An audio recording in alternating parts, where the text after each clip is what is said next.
5 बेलपत्र भगवान शंकर के मंदिर में, एक शमी का पत्ता, एक दुर्वा, एक बेलपत्र भगवान शंकर से अपनी कामना करके, अपना गोत्र बोलकर शंकर भगवान के शिवलिंग पर समर्पित करें। फिर दूसरा पत्ता, दूसरा शमी पत्ता, दूसरी दुर्वा, फिर शिव जी पे समर्पित करें। 5 पत्ते शमी के, 5 दुर्वा, 5 बेलपत्र, जो विजयदशमी चैत्र महीने की रहेगी, चैत्र महीने की जो दशमी तिथि रहे नवरात्रि के बाद की, समर्पित कर कर 1 लोटा जल 3 बार शंकर जी को उसी जल से 3 बार समर्पित करें। अपनी कामना कर कर चढ़े हुए जल का भाग थोड़ा सा लेकर आए, घर के दरवाजे पर, व्यापार के स्थान पर उसका सिंचन करें और हृदय से बाबा से प्रार्थना करें, बाबा तेरे भरोसे बहुत चिंता है, बहुत टेंशन है, कर्जा बहुत है, दुख बहुत है, व्यापार चल नहीं रहा, तुझे समान। हमारा विश्वास करता है 3 महीने के अंदर जहां भी कथा होगी वहां आपका खुद का पत्र आकर आप लिखकर भेजोगे कि मेरे बाबा ने मेरा हाथ पकड़ा, मेरे शिव ने साथ।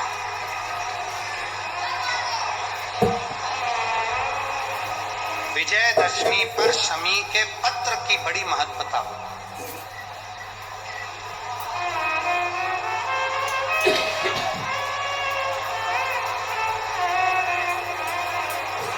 और नवरात्रि के बाद में जो विजयदशमी आती है उस दशमी की बड़ी महत्वता हो।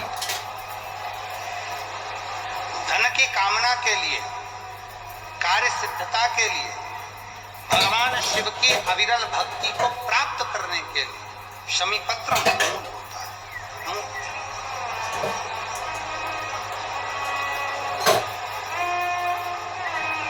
और हम तो बिल्कुल कहेंगे, सुन रहे हैं मोबाइल पर कथा सुन रहे हैं कि कभी कभी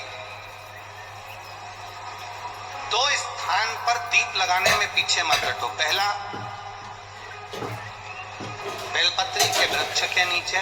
दूसरा, कहीं मौका लग जाए तो शमी के वृक्ष के नीचे भी कभी कभी अपनी कामना के लिए बाबा से प्रार्थना कर कर कि बहुत कर्जे में लगा लूम हूं, बहुत तकलीफ चल रही है, तो बेलपत्री के वृक्ष के नीचे भी दिया लगाओ और शमी के पेड़ के नीचे भी दिया लगाओ। उसके व्रत करने का फल उनको प्राप्त होता है, उसके व्रत का पुण्य, उसके व्रत का फल उसको मिलता है। दोनों ससुराल में भी और मायके में, दोनों जगह पर मिलता है।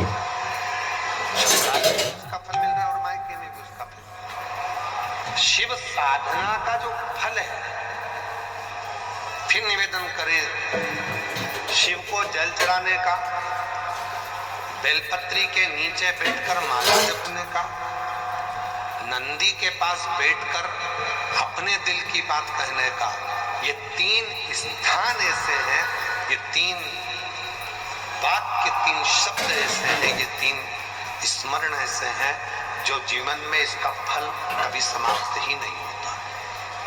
पहला, शिव को जल चढ़ाना, उसका फल आज नहीं तो कल मिलेगा जरूर और तुम्हारी जिंदगी सार्थक हो जाएगी। दूसरा, बेलपत्र के वृक्ष के नीचे बैठकर यदि तुमने कोई मंत्र जपा है, कोई साधना करी, कोई व्रत उपास करा, कोई साधना करी है, कोई व्रत करा है, कोई उपास करा है, या कोई मंत्र जप करा है, या किसी भूखे को भोजन कराया है, प्यासे को पानी पिलाया है, तो उसका फल। और तीसरे नंबर पर है नंदी के पास में बैठकर, नंदी के पास एक पत्र है, अच्छा है, देखिए।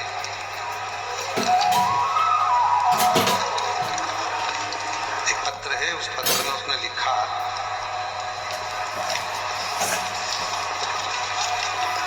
मेरा नाम सोनू, पत्नी श्री